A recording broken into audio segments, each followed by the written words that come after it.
Hi, my name is Katie Flickinger, and this is Module 1. So, a little bit about me. I am from Wichita, Kansas. I teach business at Wichita High School, so I teach financial literacy, photo imaging, business essentials, and computer essentials. Um, I have a 3-year-old chocolate lab. Her name is Harper. I am a little bit about my personal life. I just got engaged this past June, and so I'm planning our wedding, and it'll be this July. 2020 also, I became an aunt, so this year was pretty great. I now have a nephew. His name is Jackson. It's pretty fun to have a nephew and to get to give him away if he starts to cry. And then I also am the cheer coach at Southeast High School, so that keeps me pretty busy as well.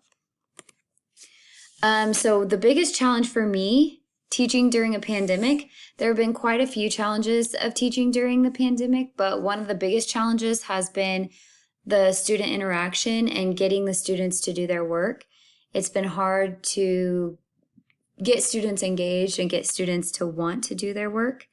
As a teacher, another challenge I feel is that I'm a people person, and I do really enjoy the relationships that I get to build with my students and that I get to, like, how I get to know them throughout the year. I feel this year I haven't been able to get to know my students as well. I can't put a face to a name. I don't really know them that well. And I just feel like I haven't been able to reach those students that might be struggling because I haven't really got to know those students as well.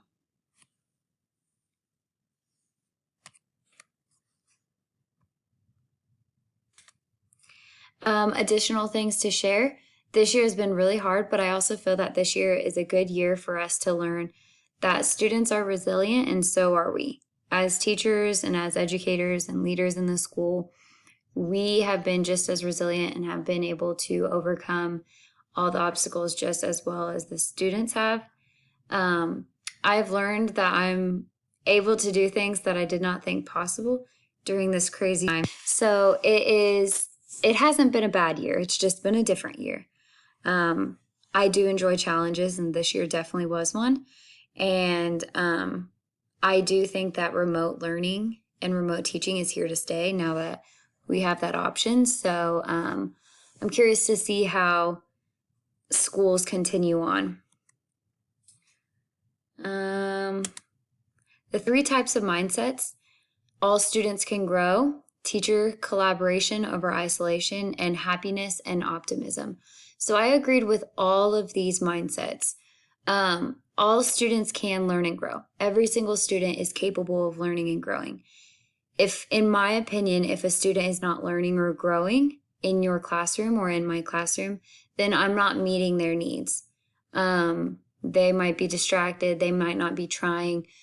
I need to feel that I'm doing everything that I can to meet these students' needs, because it's important to believe in the students when they do not believe in themselves, because every student can learn. Every student is capable of growing. Teacher collaboration over isolation. I also really, really, really agree with this mindset. As somebody who asks a million questions, it is very important to me, teacher collaboration.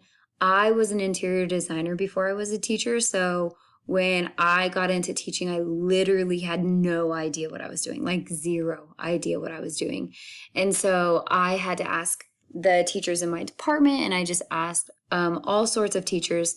And I really do see how collaboration between teachers is important, especially this year when there were teachers who didn't know how to use technology and teachers who had questions about how to do certain things.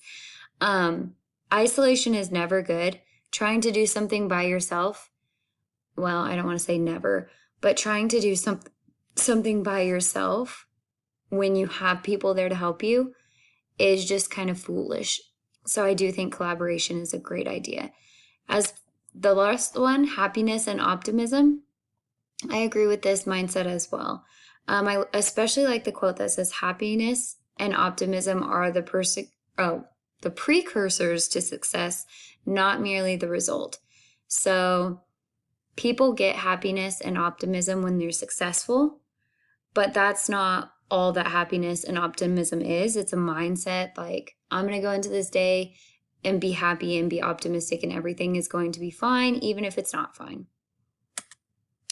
The 5 dispositions, there's confidence, risk taker and decisive, sense of humor, empathetically assertive, and learner.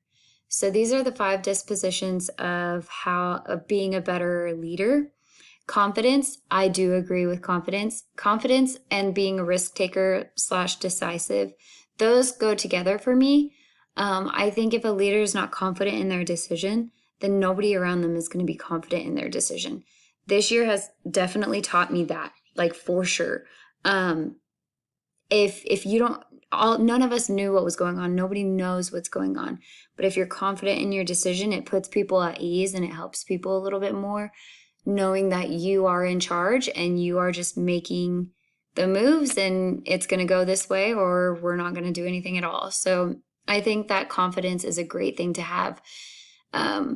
Not having a huge ego, but being confident in the decisions that you're making. It's also important to be able to make those tough decisions and to keep moving forward. A sense of humor, I love this. I love having a sense of humor. To me, it's how I cope with things. It's how I do things. A sense of humor is very important because people like a funny person.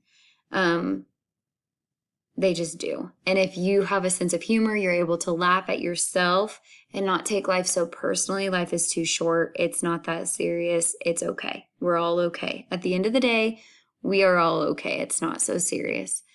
Empathetically assertive. I think that this is very important because as a leader, you do need to understand people are not going to agree with you and people are not going to like the decisions or people are going to feel a certain way about them. But it's important that you still push them to do what they need to do. And then lastly, learner. Obviously, that is important to be a good leader. You need to be a good learner. There's always something new to learn. The 3 practices are focusing and prioritizing, examining feedback and data, and emotional intelligence. So focusing and prioritizing, I agree with the research. I feel that it is important to focus and prioritize what your school needs in order for you to be a good leader. Examining feedback and data, I do agree with this, with the feedback portion.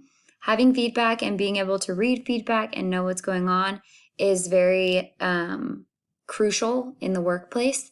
However, the data, I do think data is important to an extent, but sometimes people start only focusing on numbers and not focusing on what's actually important and how the kids are feeling or how the staff members are feeling. It's just about numbers. So there is a line, in my opinion, between it being all data driven and not people driven. And then the last one, emotional intelligence. I could argue that this is probably the most important practice, or the most important out of all of them, because being able to understand your own emotions in order to help somebody else understand theirs. At my school, my school comes kids from all different backgrounds, some with not so good households, some who are foster kids, some who are from other countries. So it is important to be able to understand your own emotions in order to help those students work through theirs and work through what's going on in their own lives. They need to have a safe space to talk and to talk out their emotions. So if you have an emotional intelligence, then that is a key to helping students, in my opinion, as well as teachers. The 8 principles. There is personal courage, public interest ahead of self, self-control, self-discipline, and integrity, task and employee centeredness, recognizing talent, requiring high ethics from everyone, sensitivity and understanding, and inclusiveness. I agree with all 8 of these. Having courage to do the right thing, that is a leader in itself. Public interest ahead of self, making sure the students are okay, making sure the teachers are okay, making sure everyone else is okay, and then making sure you are okay. Self-control, self-discipline, and integrity.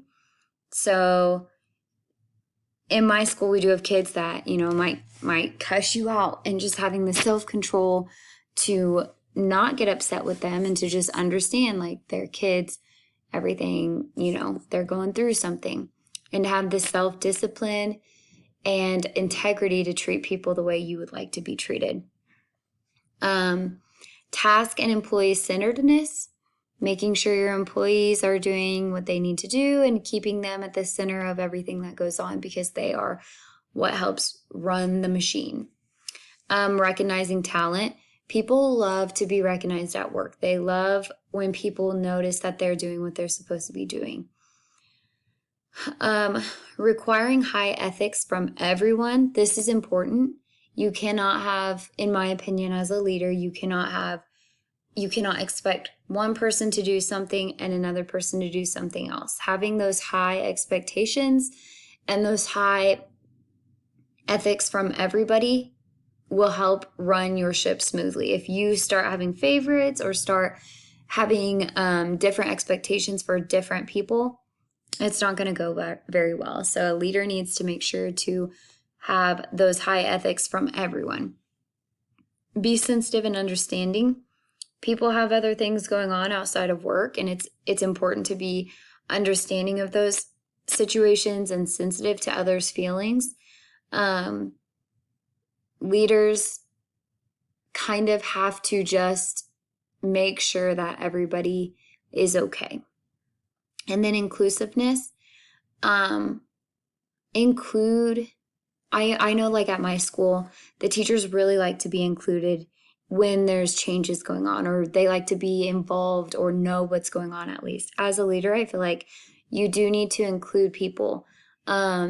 People work there. Some people, this is like their whole life. They love their job, they love their work, and they would love to feel included and a part of it, and like they have some sort of say. This also goes for in the classroom, including your students, everything like that. So all of those go for being a teacher as well, not just being a leader. So in order for me personally to be a better educator, I need to be better in the mindset. I feel like I'm pretty strong in all three of those mindsets, but there's always room for improvement. This year, I have gotten pretty discouraged with students failing my classes or not showing up or not being engaged. And I haven't been as optimistic or happy as I usually am. So this year, I've been having to keep that in my mind. The dispositions, I am not good at being empathetically assertive. I'm good at being empathetic, but the assertive part, I am not good at. I'm not an assertive person. So if somebody tells me a sob story as to why they couldn't do something or what's going on, I usually cave and give them more time, or I go back on what I said, or I apologize. I'm not an assertive person. That is definitely something that I need to work on. The practices, I could always work on focusing and prioritizing my time better. There have been days when I'm teaching and I just make stuff up on the fly because I wasn't prepared. That does not happen very often, but it should happen never. I need to be prepared. I need to focus. I need to prioritize my class. Some days I'm just out of it. So that's something that I could work on. I do have a strong sense of humor. And so usually when I'm in one of those moods when I have nothing done, my sense of humor is what gets me through, for sure. Principles, I could work on the public interest instead of myself. There are times when I get selfish and I think, like, these assignments are easy. Why are they're just not even trying? But then I really need to stop and think, like, maybe I didn't teach it very well. Maybe it's not that they're not trying. Maybe I wasn't trying, or I didn't teach it well. Or am I being lazy and not putting them ahead of myself because I'm done teaching and they should understand, or what? So that's something that I could work on. How does this support the well-being of each student and adult? Learning these different principles, mindsets, and dispositions and practices support the well-being of each student and adult because it is teaching us how to be better for those around us. including each student and collaborating with our fellow teachers, as well as being confident and having emotional intelligence. These